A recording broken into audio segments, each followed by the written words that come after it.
Unsure of your dream? Study abroad destination? Clear your doubts. Videsh Consult. Call 9676502888.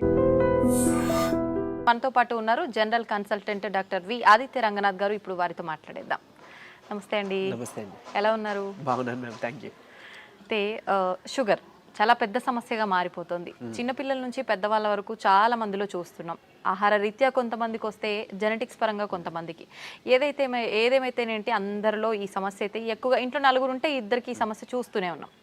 ఒకవేళ షుగర్ని reverse చేయాలి అంటే గనక అవకాశం ఉందంటారా? ఉంటే గనక ఆ టిప్స్ ఏంటో తెలియజేయండి. సో ఇప్పుడు డయాబెటీస్ వచ్చింది, లేకపోతే బీపీ వచ్చింది, థైరాయిడ్ వచ్చింది, లేకపోతే వాట్ ఎవర్, ఇదివరకు మనం విన్నది ఏంటి అని అంటే ఒక్కసారి వస్తే లైఫ్ లాంగ్ అది తగ్గడానికి ఆస్కారం లేదు. సో మనం ఏం చేయొచ్చు, కంట్రోల్లో పెట్టుకోవాలి. సో డ్రగ్స్, అదే మన మెడిసిన్ తీసుకుంటాము రెగ్యులర్గా, ఆపకుండా తీసుకుంటే కంట్రోల్లో ఉంటుంది కాబట్టి భయపడాల్సిన అవసరం లేదని చెప్తారు. అయిపోయింది, అది అక్కడతో అయిపోయింది. బట్ ఇప్పుడు రీసెంట్ అంటే చాలా ఇయర్స్ నుంచి మనకి తెలిసిందే ఏంటి అని అంటే వీటన్నిటిని కూడా మనం రివర్స్ బ్యాక్ చేసుకోవచ్చు. కాకపోతే ఆ పద్ధతి తెలియక, చాలా మంది అవేర్నెస్ లేక ఇంకా అదే భయంతో ఇప్పటికీ ఉన్నారు. అంటే ఒక్కసారి వస్తే తగ్గదు, మనం ఖచ్చితంగా టాబ్లెట్స్ మీద బ్రతకాలి లైఫ్ లాంగ్. సగం ఆ థాటే ఇంకా అనారోగ్యం తీసుకొస్తుంది అనమాట. సో అసలైన నిజం ఏంటి అని అంటే డయాబెటీస్ని కూడా మనం రివర్స్ చేసుకోవచ్చు ఖచ్చితంగా. అంటే నేను చెప్తుంది రివర్స్ అంటే పూర్తిగా డయాబెటీస్ అసలు లేకుండానే మనం ఫర్దర్గా మనం జీవించవచ్చు, మన లైఫ్ లీడ్ చేయొచ్చు. అవకాశం ఖచ్చితంగా ఉంది. అంటే ఆరోగ్య సూత్రాలు పాటించడం వల్ల ఏంటండి మరి అవి? సో మెయిన్గా ఇప్పుడు డయాబెటీస్ రావడానికి కారణం ఒకటి ఇన్సులిన్ రెసిస్టెన్స్. సరే, ఇన్సులిన్ రెసిస్టెన్స్ అంటే ఏం లేదండి, ఇప్పుడు మనం ఎక్కువసార్లు తీసుకుంటాం, డే మొత్తంలో ఎక్కువసార్లు తినడం, లేదా ఏదైనా మధ్యలో గ్యాప్స్లో మళ్ళీ ఇప్పుడు లంచ్, డిన్నర్, పొద్దున్న బ్రేక్ఫాస్ట్కి మధ్యలో మళ్ళీ ఏదైనా టీ, ఏదో కాఫీ అలవాటు ఉంటుంది, లేదంటే ఇంకేదైనా స్నాక్స్ తింటాం. ఇలాంటి అలవాటు ఎక్కువ అయిపోయి ఏంటి అని అంటే మనం ఏది తిన్నా ఏది తాగినా, అంటే వాటర్ తప్పిస్తే మిగిలిన ఏం తీసుకున్నా మన బాడీలో ఇన్సులిన్ ప్రొడక్షన్ జరుగుతుంది. సో టైప్ 2 డయాబెటీస్ అంటాం ఏంటి, ఇన్సులిన్ ప్రొడక్షన్ ఉంటుంది మన బాడీలో, జనరేట్ అవుతుంది, కానీ ఆ కణాలు సరిగ్గా ఇన్సులిన్ని యూజ్ చేసుకోలేకపోతున్నాయి. దాన్ని టైప్ 2 డయాబెటీస్ కింద పరిగణిస్తున్నారు. ఒకవేళ ఇన్సులిన్ ప్రొడక్షనే లేదు బాడీలో, మన ప్యాంక్రియాస్ సరిగ్గా పనిచేయట్లేదు, అందులో ఐలెట్స్ ఆఫ్ లాంగర్హాన్స్ అని ఒక కణాలు ఉంటాయి, దాని నుంచే మనకి ఇన్సులిన్ వస్తుంది. సో ఇన్సులిన్ సరిగ్గా ప్రొడక్షన్ లేదు అని అంటే అది టైప్ 1 కింద మనం పరిగణిస్తున్నాం. చిన్నపిల్లల్లో కూడా టైప్ 1 అది చూడొచ్చు. సో ఇప్పుడు ఇన్సులిన్ ప్రొడక్షన్ జరిగి మనం తిన్న ప్రతిసారి మన గ్లూకోజ్ లెవెల్స్ ఏదైతే ఉందో అది మేనేజ్ చేయడానికి ఇన్సులిన్ ప్రొడక్షన్ జరిగి, అంటే స్పైక్ అయ్యి అది కంట్రోల్ తీసుకొచ్చి మళ్ళీ అది ఇన్సులిన్ తగ్గి, ఆ స్పైక్ తగ్గి మళ్ళీ మనం తింటున్నాం, మళ్ళీ పెరుగుతుంది కదా. ఇలా అస్తమానం పెరిగి తగ్గడం వల్ల మన బాడీ అలవాటు పడిపోతుంది ఆ ఇన్సులిన్, సెట్ అయిన ఇన్సులిన్ లెవెల్కి.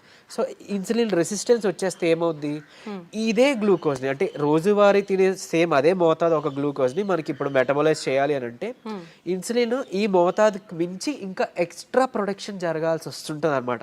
అంటే ఈ లెవెల్కి అది కంట్రోల్కి రావట్లేదు, దాన్నే ఇన్సులిన్ రెసిస్టెన్స్ అంటున్నాం. సో మనం చేయాల్సిన పని ఏంటి అంటే ఇన్సులిన్ రెసిస్టెంట్ తగ్గించి ఇన్సులిన్ సెన్సిటివిటీని మనం పెంచుకోవాలి ఒకటి. తర్వాత ఆహారంలో చిన్న మార్పులే, అంటే ఇప్పుడు డయాబెటీస్ మనం ఇది చేయాలి అని అంటే సరే ఏముంది రైస్ మానేయండి అని చెప్తారు, అంతే కదా, మాకు చాలా ఇబ్బంది, మేము చేయలేము అని అంటారు. అలా ఏం కాదు, కొన్ని పద్ధతులు ఉన్నాయి, నేను చెప్తాను ఇప్పుడు ఖచ్చితంగా. అది పాటిస్తే ఏకంగా డయాబెటీస్ చక్కగా కంట్రోలే కాకుండా రాబోయే రోజులు, అంటే మీకు ఫస్ట్ 3 months 4 months కంట్రోల్ తెచ్చుకుంటారు. ఆ పైనుంచి మనకి టార్గెట్ ఏంటి అని అంటే మనం వాడుతున్న మెడిసిన్ నెమ్మదిగా డోస్ తగ్గించుకోగలగాలి. అంటే తగ్గించగలగాలి అంటే ఆటోమేటిక్గా మనకి లెవెల్స్ తగ్గితే యాజ్ ఏ మీ డాక్టర్ కానీ మేము కానీ తగ్గించగలుగుతాం కదా. తగ్గించిన తర్వాత దీన్ని పూర్తిగా రివర్స్ బ్యాక్ చేసుకొని నార్మల్ లైఫ్, అంటే ఆ ఫుడ్ని తీసుకుంటూ చక్కగా మనం ఎలాంటి ట్రీట్మెంట్, అంటే ఈ డ్రగ్స్ తీసుకోకుండా ఉండడం. మళ్ళీ అది తగ్గిపోయిన తర్వాత మళ్ళీ పంచదార తినేస్తాం, మైదా పిండి తినేస్తాం, గోధుమ పిండి తినేస్తాం, లేకపోతే ప్రాసెస్డ్ ఫుడ్ తినేస్తాం. అంటే అసలు అదే మెయిన్ ప్రాబ్లం. అంటే high saturated fats, high carbohydrates ఉండడం వల్లనే మనకు వస్తుంది. ఇది వరకు వాళ్ళకి, అంటే మన పెద్దలకి అప్పట్లో ఎందుకు రాలేదంటే వాళ్ళు ఇవేం తీసుకోలేదు కాబట్టి వాళ్ళకి రాలేదు. సో మనం అది ఫుడ్డే ఇది ఫుడ్డే కదా, ఏదో నార్మల్ లైఫ్, అంటే తగ్గిన తర్వాత మళ్ళీ తినేవచ్చు అన్న వాళ్ళకి ఇది ఆన్సర్ చెప్తున్నా. సో అది కాదు, నార్మల్గా మీరు రైస్ తీసుకోవచ్చు, రైస్ పూర్తిగా మానే అవసరం లేదు, కాకపోతే రైస్తో పాటు కొన్ని తీసుకోవాల్సి ఉన్నాయి. సో చూడండి, సింపుల్ టెక్నిక్, హై కార్బోహైడ్రేట్స్ తీసుకోకూడదు, హై కాంప్లెక్స్ కార్బోహైడ్రేట్స్ తీసుకోకూడదు, తర్వాత హై సాచురేటెడ్ ఫ్యాట్స్ తీసుకోకూడదు. సో ఇవి తప్పిస్తే మరి మిగిలిన ఆప్షన్ ఏంటి? కొంతమంది ఇక్కడ ఏం చేస్తారంటే కార్బోహైడ్రేట్స్ తీసుకోకూడదు అన్నారు కాబట్టి పూర్తిగా కార్బోహైడ్రేట్స్ని తగ్గించేస్తున్నారు. అంటే నో కార్బోహైడ్రేట్ ఫుడ్ అంటారు, అలా వెళ్ళిపోతున్నారు. కీటో డైట్స్ అని అలా వద్దు. అలా అయితే ఏమవుతుందంటే మనకి ఇన్ని సంవత్సరాలు లేదా ఇన్ని జనరేషన్స్గా మనకి బాడీకి కార్బోహైడ్రేట్స్ అలవాటు, సో దాని డైజెషన్ అలవాటు. సో అక్కడి నుంచి మళ్ళీ అది బ్రేక్ డౌన్ అయ్యి గ్లూకోజ్ కింద మనకి కన్వర్ట్ అవుతుంది, మనకి శక్తిని ఇస్తుంది. బాగుంది. మీరు తినడం మానేస్తే ఒకటి మీకు కూడా బాడీకి అది కొత్తది ఏంటంటే కార్బోహైడ్రేట్స్ అసలు అది డైజెషన్ చేసే ఒక పద్ధతే మర్చిపోద్ది మన బాడీ. సో రేపు పొద్దున్న నార్మల్ సింపుల్గా కార్బోహైడ్రేట్స్ తీసుకున్నా దానికి చాలా కష్టపడాల్సి వస్తుంది. అండ్ ఈవెన్ ఒకవేళ జెనెటికల్గా నెక్స్ట్ జనరేషన్స్ పాస్ ఆన్ అయింది అనుకోండి, అది ఇంకా ఇబ్బందిగా. అంటే నార్మల్ అన్నమే మనం అరాయించుకోలేకపోవచ్చు, లేకపోతే నార్మల్ సమోసానే ఎంజాయ్ చేయలేకపోవచ్చు మనం. సో అట్లా సో సరే ఓకే, హై కార్బ్స్ అంటే తెలుసు, ఈ రైస్ నార్మల్గా తీసుకునేవి. ఈ రైసు తర్వాత ఈ మైదా గోధుమ పిండి ఇవన్నీ తినమని చెప్తుంటారు. అంటే రైస్ని తగ్గించి మైదా గోధుమ పిండి తినమని అంటారు కదా. సో అది కూడా రిఫైన్డ్ తీసుకుంటే, పంచదార లేకపోతే గోధుమ పిండి ఇవన్నీ రిఫైన్డ్ ఫ్లోర్ బయట కొని తెచ్చుకుంటే అది కూడా మళ్ళీ మనకు ప్రాబ్లమే. సో మనం మిల్లులో వెళ్ళి ఆడించుకుందాం, అంటే డైరెక్ట్గా వెళ్ళి మనం గోధుమలు అలాగా గోధుమలు, దానికి జొన్నలు యాడ్ చేయొచ్చు, రాగులు యాడ్ చేయొచ్చు, సోళ్ళు అంటాం కదా, సో అలా రాగి మాల్ట్లో తీసుకునే రాగులు అవన్నీ యాడ్ చేసి దాంతో మనం రొట్టిలానో లేకపోతే మిల్లెట్స్ ఏమైనా దానికి యాడ్ చేసి, కినోవా అని ఇప్పుడు వస్తుంది. సరే అంత అఫోర్డ్ చేయలేదు అన్న వాళ్ళకి పోనీ మనకి ఏమంటారు సామెలు, అరికిలు, గంటలు అలాంటివన్నీ తక్కువ రేట్కే వస్తుంటాయి కదా, అలాంటివి ఇంక్లూడ్ చేసుకోవచ్చు. పూర్తిగా రైస్ మానేమని నేను చెప్పట్లేదు, రైస్తో పాటు ఇది తీసుకోండి. సరే ఇదంతా కాదులేండి, ఓన్లీ రైస్ నాకు కర్రీ మాత్రమే అలవాటు ఉంది, పోనీ ఇంకేదైనా సింపుల్గా చెప్పండి అని అంటే ఉంది ఒక పద్ధతి. మనకి ఇప్పుడు ఇన్సులిన్ రెసిస్టెన్స్ అని మాట్లాడుకున్నామే, HbA1c మీ అందరికీ తెలుసు. 3 నెలల యావరేజ్ తీస్తే మనకి ఎంత ఉంది అనే దాని మీద మన డయాబెటీస్ ఉందా లేదా, కంట్రోల్లో ఉందా లేదా అని తెలుస్తుంది. సో దాన్ని మనం కంట్రోల్ పెట్టడానికే కదా ఇప్పుడు అన్ని చెప్తున్నాం. మన ఇన్సులిన్ వాడాలన్నా లేకపోతే ఈ మెట్ఫార్మిన్ మన డయాబెటీస్ డ్రగ్స్ వాడాలంటే కూడా మనకు అలానే దేవుడు కూడా ఇచ్చిన ఆహారంలో ఈ పని చేసే ఉంది. ఏంటి అని అంటే ఒకటి కీరా దోసకాయలు, తర్వాత పంకిన్ సీడ్స్ గుమ్మడి గింజలు, తర్వాత పాలకూర. వీటిలో ఏంటంటే పాలకూరలో తర్వాత పంకిన్ సీడ్స్లో వైటమిన్ ఈ ఉంటుంది, అది మీ HbA1cని చక్కగా కంట్రోల్ తీసుకొస్తుంది. అండ్ ఇప్పుడు చెప్పిన ఆహార పదార్థాల్లో మీకు ఇన్సులిన్ రెసిస్టెన్స్ని తగ్గించి సెన్సిటివిటీని పెంచే ఉంటాయి. సో ఇప్పుడు సరే కొంత లిస్ట్ చెప్తాను చూడండి. మష్రూమ్స్ బాగా అదే మన ఉడకబెట్టిన గుడ్లు ఫుల్గా విత్ సొనతో పాటు తీసుకోవాలి, అది కొలెస్ట్రాల్ కాదు, మంచి కొలెస్ట్రాల్ తీసుకోండి. సో తర్వాత నెయ్యి, తర్వాత మన కీరా దోసకాయలు, తర్వాత ఓట్స్, గ్రీన్ పీస్ అదే మన పచ్చి బఠానీలు, తర్వాత రాజ్మా, కిడ్నీ బీన్స్ అంటాం రాజ్మా, అలానే మిగిలిన బీన్స్ కూడా చక్కగా మిగిలిన రకాల బీన్స్, చిక్కుళ్ళు బీన్స్ ఇట్లాంటివన్నీ తీసుకుంటే కనుక ఇవన్నీ కూడా మీ ఇన్సులిన్ రెసిస్టెన్స్ని తగ్గించినవే. సో మీ ఇష్టం, గుడ్లు ఇప్పుడు ఆమ్లెట్ రూపంలో తీసుకోండి, నిద్రకి పనికి వస్తుంది ఆమ్లెట్, ప్లస్ దీనికి కూడా హెల్ప్ అవుతుంది.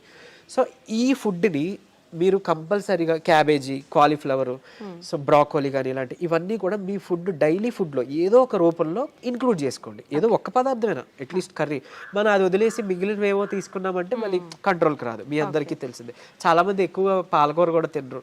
సో అట్లా, లేదంటే మునగాకు ఉంది, సో మునగాకును కూడా మీరు పౌడర్ రూపంలో చేసుకోవచ్చు. ఎండబెట్టేసి చక్కగా పౌడర్ చేసుకొని ఒక చెంచా యాడ్ చేసుకోండి ఒక ముద్దకి, అన్నంతో పాటు రైస్తో తీసుకోవచ్చు. హాట్ వాటర్లో కూడా తీసుకోవచ్చు, మజ్జిగలో కలిపి తీసుకోవచ్చు. ఇది ఒక మనిషికి డైలీ లిమిట్ ఒక చెంచా. సో అట్లా అని ఇప్పుడు ఏం చేస్తారంటే కొంతమంది ఏదైనా రసం, చారు దాంట్లో కలిపేస్తారు. బట్ అది కలిపేస్తే అంటే ఇంట్లో 3 members 4 members ఉంటే అందులో ఎవరికి ఎంత వెళ్ళేది తెలియదు కదా. సో డైరెక్ట్గా మీరు కలుపుకోవడం బెటర్, ఏదర్ వాటర్లోనో మజ్జిగలోనో లేదా మీ అన్నం గిన్నెలోనో. ఇంకోటి అన్నము, ఇప్పుడు అలానే అదే అన్నము కూర తినే ముందుగా 1 కప్పు కీరా దోసకాయ తీసుకోండి, లేదా బీన్స్, మొలకలు తీసుకోండి చక్కగా. ఇవన్నీ మీకు హెల్ప్ అవుతుంది. లేదంటే మన దాలిమ్మ గింజలు 1 కప్ పెట్టుకోవచ్చు, పెట్టి ముందు అది తిని తర్వాత అన్నము కూర మనం తీసుకుందాం. అలానే అన్నం తినే ముందు, టిఫిన్ తినే ముందు, నైట్ డిన్నర్ చేసే ముందు ఏం చేయొచ్చు అనంటే కొంచెం పెప్పర్ అంటే మన మిరియాల పొడి 1 చిటికెడు తీసుకొని నిమ్మరసం యాడ్ చేసి కొంచెం గోరువెచ్చని నీటిలో ఒక కప్పు లేదా 1 గ్లాసు గోరువెచ్చని నీటిలో కలిపి తాగేసేయండి. ఎందుకు అనంటే ఇప్పుడు ఈ పెప్పర్లో ఉండే పైపరిన్ అనేది మన ఏమంటారు యాక్టివ్ ఇంగ్రీడియంట్, మెడిసినల్ వాల్యూ ఉండే ఇంగ్రీడియంట్. ఇది మన లివర్లో, ప్యాంక్రియాస్లో, అదే ఎక్కడి నుంచి అయితే ఇన్సులిన్ వస్తుందో అందులో అక్కడ డైజెషన్ ఎంజైమ్స్ని వాటిని కూడా మంచిగా ఇది ఏమంటారు మెటబాలైజ్ చేస్తుంది. కరెక్ట్గా మెటబాలిజం బాగా జరిగి ఎంజైమ్స్ అన్ని మంచిగా ఫంక్షన్ అయ్యేలా చేస్తుంది. సో తర్వాత ఇంకొకటి మోర్ ఓవర్ ఈ ఏవైతే కాంప్లెక్స్ కార్బోహైడ్రేట్స్, మన హై కార్బ్స్ అన్నాం కదా, దాన్ని బాగా కరెక్ట్గా డైజెషన్ జరిగేలాగా మెటబాలైజ్ అయ్యేలాగా ఇది హెల్ప్ చేస్తుంది. అండ్ ఈవెన్ మన పోషకాలు ఏవైతే ఉన్నాయో ఆకుకూరలోనో లేకపోతే మనం తీసుకునే ఫుడ్లోనో అవి మనం వంట పట్టడం అంటాం కదా, మన అబ్జార్ప్షన్, అవి అబ్జార్బ్ చేయడానికి ఈ పైపర్ అదే పైపర్ ఈ పెప్పర్ మన మిరియాలు పొడి చాలా బాగా హెల్ప్ చేస్తుంది. సో ఈ రూపంలో తీసుకున్నారనుకోండి, మీరు తిన్న తర్వాత పెరిగే షుగర్ లెవెల్స్ కంట్రోల్కి వస్తాయి. అండ్ ఈవెన్ మనకి లోపల ఫంక్షనింగ్ బాగా మెరుగుపడుతుంది. ఇకపోతే డయాబెటీస్ రివర్సల్ గురించి వద్దాం. సో నేను ఇప్పుడు చెప్పింది 3 to 4 months చేస్తే ఖచ్చితంగా మీ షుగర్ లెవెల్స్లో చాలా వరకు మీకు తగ్గడం మీరే గమనించుకుంటారు. మీరు ఇంత అద్భుతంగా పనిచేస్తుందా అని అంటారు. ఎందుకనంటే చాలా మందికి ఒకటి ఉండిపోయింది సైకలాజికల్గా, అంటే drugs, I mean like what ever medicine మాత్రమే మెడిసిన్, ఫుడ్ అంటే జస్ట్ ఆహారం మాత్రమే. అసలు కాదు. మీకు గుర్తుండుంటే ఎప్పుడైనా మీ నాన్నమ్మలు అమ్మమ్మలు మీకు ఎప్పుడైనా పొట్టనొప్పి వచ్చింది అని అంటే ఏదైనా వాము కొంచెం సాల్ట్ కలిపిస్తే వెంటనే తగ్గడం మనం గమనించి ఉంటాం. లేదంటే మెంతులు మింగేసి తాగేయండి వాటర్ అంటాం. అవన్నీ ఎందుకు పనిచేస్తున్నాయి? ఇప్పుడు యాంటాసిడ్స్ ఏవో వెళ్ళి పరగడుపున మాత్రలు మనం పైకి వెళ్ళి తెచ్చుకొని వేసుకుంటున్నాం. అవేం అవసరం లేకుండా వాళ్ళు బతికారు కదా. ఎలా బతికారు? ఇలానే. ఇవన్నీ ఫుడ్డే మెడిసిన్. ఎగ్జాక్ట్లీ. మనకి ఏదైనా అనారోగ్యం వస్తుంటే మెడికల్ షాప్ కి మనం బయటకు వెళ్ళొద్దు, మన కిచెన్ లోకి వెళ్ళాలన్నమాట. యాక్చువల్గా పోపుల డబ్బాలే మనకి డ్రగ్ ఇది అన్నట్లు, స్టోర్ అన్నట్టు. సో ఖచ్చితంగా ఇది వర్క్ అవుతుంది. అండ్ మోర్ ఓవర్ అంటే ఇప్పుడు మన బెర్రీస్ నుంచి ప్లాంట్స్ నుంచి ఎక్స్ట్రాక్ట్ చేసిన బెర్బరిన్ అనేది ఒక సప్లిమెంట్ ఉంటుంది ఆబ్వియస్లీ. సరే అది అందరూ వాడాల్సిన అవసరం లేదు, కానీ ఒక బూస్టప్ కింద పనికి వస్తుంది. అంటే ఎలా అయితే మనకి డయాబెటీస్ని మనకి తగ్గించడానికి మెట్ఫార్మిన్ అనే ఒక మెడిసిన్ తీసుకుంటున్నామో సేమ్ ఇది కూడా అదే పని చేస్తుంది. కానీ బట్ మెట్ఫార్మిన్తో వచ్చే వైటమిన్ B12 డెఫిషియన్సీ ఇందులో లేదు, ఈ బెర్బరిన్లో లేదు. సరే ఓకే, అవైలబుల్ ఉన్న వాళ్ళు వాడుకుంటారు, అందరూ ఇది వాడాలని రూల్ లేదు. కానీ బట్ ఈ సింపుల్ టిప్స్ పాటించండి, ఇది ఒకటి. తర్వాత ఖచ్చితంగా ఒక 5 minutes వాకింగ్ ఉంటే చాలు. 5 minutes వాకింగ్ అంటే తిన్న తర్వాత ఒక 10 నిమిషాలు అలా 5 minutes వాకింగ్ చేస్తే చాలు. మీ ఆఫీస్ ఏరియా, మీ బెడ్రూమ్, మీ హాల్ ఎక్కడైనా ఆయాసం రావాలి, చెమటలు పట్టాలి, ఇట్లానే వాకింగ్ చేస్తేనే మనకి వర్కౌట్ అయినట్టు అని అస్సలు కాదు. బాడీ మూమెంట్ ఉండాలి. సో అది చేసుకుంటే చాలు, డయాబెటీస్ మనకి తగ్గుతుంది. రివర్స్కి చెప్పుకున్న ఇందాక ఇంగ్రీడియంట్స్ ఉన్నాయి కదా, పంకిన్ సీడ్స్ అవ్వచ్చు, మన HbA1c కంట్రోల్ చేసే ఇన్సులిన్ సెన్సిటివిటీ పెంచేవి, ఇవి మీరు చేసుకుంటే 3 to 4 months ఖచ్చితంగా రివర్స్ అయిపోతుంది. ఇప్పుడు చాలా మంది మనం చూస్తూ ఉంటామండి, జామకాయ ఆకులు, లేత చిగుర్లు అని చెప్పి, లేదు అంటే తిప్పతీగ అని చెప్పి, ఇలాంటి కొన్ని ఆకులతో వేణిల్లో వేసి మరిగించిన వాటర్ తాగుతుంటారు షుగర్ ఉన్న వాళ్ళు. ఇది వర్క్ అవుతుంది అంటారా? యాక్చువల్గా ఇప్పుడు జామాకులు ఉన్నాయి కదా, లేత తీసుకొని ఒక 4 ఆకులు మనం వేడి నీటిలో వేసి మరిగించి కషాయంలా తీసుకొని ఉదయం సాయంత్రం లేదా ఒక పూట అట్లీస్ట్ పరగడుపునైనా కానీ తాగితే కనుక అమోఘంగా ఆ రోజే పెరిగిన షుగర్ లెవెల్స్ తగ్గిపోయాయి. సో నేను ప్రీవియస్ వీడియోలో జామాకులు కషాయం గురించి చెప్పినప్పుడు చాలా మంది ఫోన్ చేసి అంటే ట్రై చేసి చక్కగా ఫస్ట్ నమ్మారు, ట్రై చేసి ఒక 2 daysలో వాళ్ళు ఫోన్ చేసి, సార్ అంటే మాకు 1 day 2 dayలోనే ఇంత బాగా పనిచేస్తుంది, కంటిన్యూ చేయొచ్చు అంటారా, ఎక్కువ కాలం అన్నారు. బేసిక్గా చేయొచ్చు అండి, చేసుకోండి అని చెప్పారు. సో ఈవెన్ అది వాళ్ళకి ఏంటంటే డయాబెటీస్ ఎక్కువ, షుగర్ లెవెల్స్ ఎక్కువ ఉండడం వల్ల కొంతమందికి నిస్సత్తువ, నీరసంగా ఉంటుంది కదా, దాన్ని కూడా ఇది మనకి జామాకులు బాగా హెల్ప్ అవుతుంది. జామకాయ తినొచ్చు, బొప్పాయి తినొచ్చు, అట్లనే జామాకులు కషాయం బాగా హెల్ప్ అవుతుంది, తీసుకోవచ్చు. తిప్పతీగ కూడా తీసుకోవచ్చు. బట్ తిప్పతీగ చాలా మంది తెలియక కోవిడ్ టైంలో అంటే ఇప్పుడు వైరస్ నుంచి బయటపడాలని తెలియక చాలా మంది ఓవర్ డోసెస్లో తీసుకుని వితిన్ 15 daysలో వాళ్ళ లివర్ మొత్తం డ్యామేజ్ అయ్యి ఎమర్జెన్సీ వార్డులో అడ్మిట్ అవ్వడం, చనిపోవడం జరిగింది. కానీ నేను ఇక్కడ చెప్పే ఒక ముక్క, తిప్పతీగ ప్రాబ్లం కాదు, ఓవర్ డోస్ ప్రాబ్లం. కాబట్టి తిప్పతీగని మనం ఇప్పుడు ఒకవేళ ఒక లైక్ 1 inch తీసుకున్నాం అనుకోండి, ఆ రూట్ ఏదైతే ఉందో దాన్ని బాగా బాయిల్ చేసి మనం దాన్ని తాగొచ్చు. దాంట్లో కొంచెం ఉసిరి పొడి యాడ్ చేయొచ్చు, లేదంటే మునగాకు యాడ్ చేసుకోవచ్చు 1/2 spoon అట్లా. ఇలాగా మనం తీసుకున్నాం అనుకోండి మనకి మంచిగా బెనిఫిటే.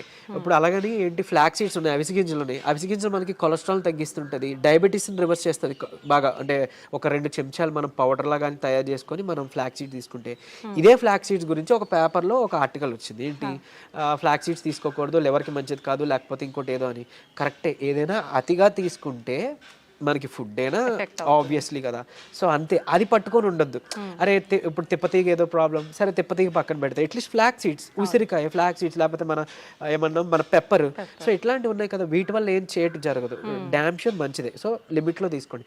ఇంకోటి ఫ్లాక్ సీడ్స్ గురించి ఇప్పుడు మాట్లాడుకున్నాం కాబట్టి చాలా మంది తెలియక దాన్ని పౌడర్ చేసి స్టోర్ చేసుకుంటున్నారు. వద్దు, అది ఏంటి అని అంటే ఆక్సిజన్కి సెన్సిటివ్ అనమాట, ఎయిర్ సెన్సిటివ్ యాక్చువల్గా. దీన్ని మనం ఎంత ఎయిర్ టైట్ దీంట్లో స్టోర్ చేసుకున్నా, ఎంత అమోఘంగా పనిచేస్తుందో ఇది అంత చేడ్ చేస్తుంది స్టోర్ చేస్తే, ఆక్సిడైజ్డ్ అయిపోయి మనం ఎంత ఇది చేసినా అది అయిపోతుంది. సో ఫ్రెష్గా తయారు చేసుకోండి. ఒక 2 చెంచాలు చిన్న మిక్సీ గిన్నెలో మాత్రం అవుతుంది, పెద్ద మిక్సీ గిన్నెలో అవ్వదు. సో చేసుకొని మీరు బటర్ మిల్క్లో మిక్స్ చేసుకోవచ్చు. కొలెస్ట్రాల్ తగ్గుతుంది, డయాబెటీస్ రివర్సల్కి హెల్ప్ అవుతుంది. అండ్ ఈవెన్ మనకి బయట బనానా ఫ్లోర్ అని దొరుకుతుంది, అరటి దీని నుంచి తీసిన పిండి. సో అది ఆన్లైన్లో వాటిలో అవైలబుల్, దాన్ని తెచ్చుకోండి. ఒక చెంచా చక్కగా బటర్ మిల్క్ దీంట్లో మిక్స్ చేసుకోండి. ఈ ఫ్లాక్ సీడ్స్ని మిక్సీలో పౌడర్ చేసుకోండి, పరగడుపునే తాగండి. మీకు డయాబెటీస్ని రివర్స్ చేయడానికి హెల్ప్ అవుతుంది. ఎందుకు అంటే రెసిస్టెన్స్ స్టార్చ్ అదన్నీ ఉంటేనే మనకి యూజువలీ చాలా ఇదనమాట. సో డయాబెటీస్ రివర్స్ చేయడంలో ఈ అరటి ఫ్లోర్ ఏదైతే ఉందో అమోఘంగా పనిచేస్తుంది. ఒక్క చెంచా చాలు, మీరు తినే దాంట్లో ఎందులో కలుపుకోవచ్చు. ఈవెన్ ఏమంటారు, మీరు తినే ఏదైనా అట్టు రొట్టెలో వేసుకోండి, లేదంటే ఇలా బటర్ మిల్క్లో మిక్స్ చేసుకోండి. ఇది ఖచ్చితంగా మీ డయాబెటీస్ రివర్సల్కి హెల్ప్ అవుతుంది. సో ఎందుకు, ఇన్సులిన్ రెసిస్టెన్స్ మనకి మెయిన్గా రివర్స్ అవుతుంది కదా, అంతే. ఇదే సీక్రెట్ ఫార్ములా, ఇది నమ్మి చేయండి. నిజంగా చెప్తున్నా, మీరు ఇయర్స్ డ్రగ్స్ అది వాడాల్సిన అవసరం లేదు. అండ్ ప్రీవియస్గా ఒక వీడియోలో నేను చెప్పాను, లైక్ పరగడుపున ఒక చెంచా కలబంద గుజ్జు తీసుకోండి అని. అది నేను ఎక్కడో మెడికల్ క్యాంప్కి వెళ్ళినప్పుడు ఒక ఆవిడ నా వీడియో చూసారంట, ఆవిడ కంట్రోల్ అయింది. సో మీరు ఇదివరకు వాడేవారు కదండి ట్యాబ్లెట్, ఈ నెల చాలా వరకు తగ్గింది. ఏం చేశారంటే, మీ వీడియో చూసాను సార్, యాక్చువల్గా కలబంద గుజ్జు చెప్పారు, పరగడుపును తీసుకోవడం మొదలు పెట్టాను, నాకు ట్యాబ్లెట్ తగ్గిపోయింది, సగానికి సగం డోస్ తగ్గిపోయింది. And with in next 2nd or 3rd monthలో ఆవిడకి పూర్తిగా నేను ఆపేశాను, ట్యాబ్లెట్ తీసుకోవాల్సిన అవసరం లేదు, ఆవిడకి డౌన్ అయిపోతుంది. సో అంత బాగా పనిచేస్తాయి మనకి దేవుడు ఇచ్చిన ఇవన్నీ మెడిసిన్సే. సో ఇందులో చెప్పింది ఏదైనా వాడుకోండి. మీకు ఏం పని చేసిందో కమెంట్లో చెప్పండి. సో మిగిలిన వాళ్ళకి ఇన్స్పైరింగ్గా ఉంటుంది. అండ్ ఏది పని చేయలేదో లైక్ నాకు తెలిసినప్పుడు నేను సజెస్ట్ చేయగలుగుతాను మీకు ఆల్టర్నేట్గా. ఓకే, థ్యాంక్ యూ అండి, నిజంగా చాలా యూస్ఫుల్ టిప్స్ అనేది తెలియజేయడం జరిగింది. నమస్తే.